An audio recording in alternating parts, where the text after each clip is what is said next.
Salut, c'est Cyrus. Aujourd'hui, on révise ensemble les SES.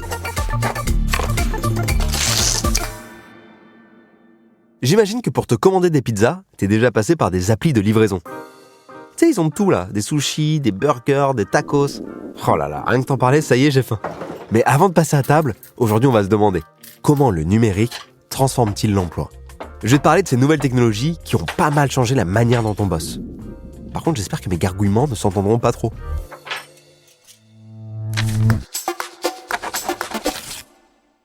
Partie 1. Le numérique modifie le statut et les conditions du travail. Bon, alors déjà l'emploi, globalement, ça se divise en deux gros statuts. Salarié et non salarié. Dans le cas du salariat, il y a un contrat entre l'employeur et le travailleur. Les non salariés, ils passent par d'autres fonctionnements, comme par exemple l'auto-entreprise. C'est ce qui arrive régulièrement dans les emplois numériques. Bah ouais, parce que emploi numérique, ça veut pas forcément dire lié à l'informatique. Ça regroupe aussi les chauffeurs de VTC, la logistique de la vente en ligne, les particuliers qui louent leur appart pour les touristes via Airbnb, etc., etc. Maintenant que tu es au point là-dessus, on va voir à quel point le nombre d'emplois numériques a évolué ces dernières années. Entre 2007 et 2016, le chiffre a augmenté de 2,5% en Île-de-France. Mais la part de non-salariés dans ce secteur a également augmenté de 3,8% sur la même période. Et là, on parle de 2016. Je pense que maintenant, ça a explosé. Cette augmentation de l'emploi non salarié, on l'explique surtout par le phénomène d'ubérisation. T'as sans doute déjà entendu ce terme, qui vient de l'appli de livraison de repas, Deliveroo. Je rigole évidemment, ça vient de Uber, voilà. Mais en vrai, qu'est-ce que ça veut dire ? En gros, les personnes qui travaillent pour ces plateformes, comme on l'a dit plus tôt, ont souvent un statut d'auto-entrepreneur. Elles ne sont donc pas salariées et n'ont pas la protection sociale et les avantages qui vont avec. Mais c'est paradoxal, vu qu'elles sont quand même dépendantes des plateformes qui fixent leurs conditions de travail et prélèvent une commission sur leurs gains. Donc on se rapproche quasiment du salariat. En plus, ces conditions de travail sont souvent moins favorables que celles des salariés. Résultat, en plus de changer la façon dont certains bossent, le numérique a aussi pas mal modifié le marché de l'emploi. Partie 2. Le numérique favorise la polarisation de l'emploi. En fait, le numérique, ça ne concerne pas que les VTC ou les livreurs. Il y a aussi un paquet d'emplois hyper qualifiés, genre les ingénieurs informatiques.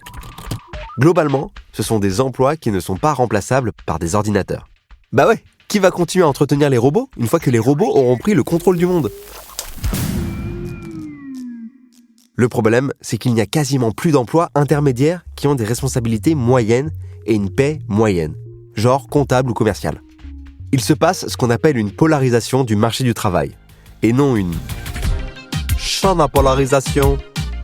Bref, d'un côté, on a les emplois qualifiés, bien rémunérés et avec une sécurité de l'emploi, mais qui impliquent souvent plein de responsabilités et de stress, avec les risques psychosociaux qui vont avec.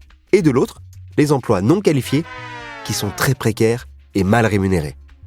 La protection sociale des indépendants les moins qualifiés est aussi très faible. Heureusement, la situation change quand même petit à petit. Une loi de 2016 a obligé les plateformes numériques à prendre en charge une partie de la protection sociale des indépendants. Et ça, c'est cool, parce que passer sa nuit à conduire des gens bourrés, c'est quand même bien crevant et dangereux.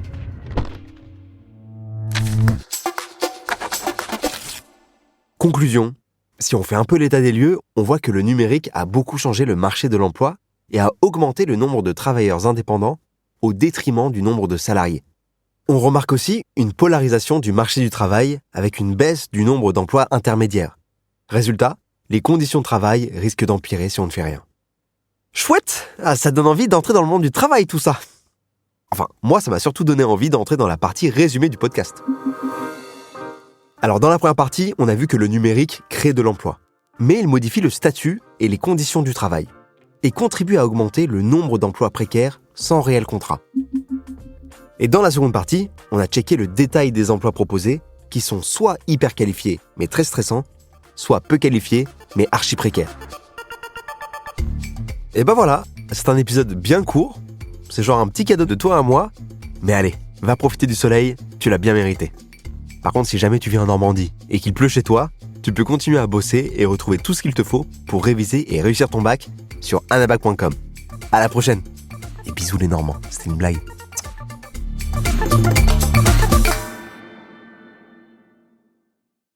Si tu as aimé ce podcast, n'oublie pas de t'abonner pour ne rater aucun épisode.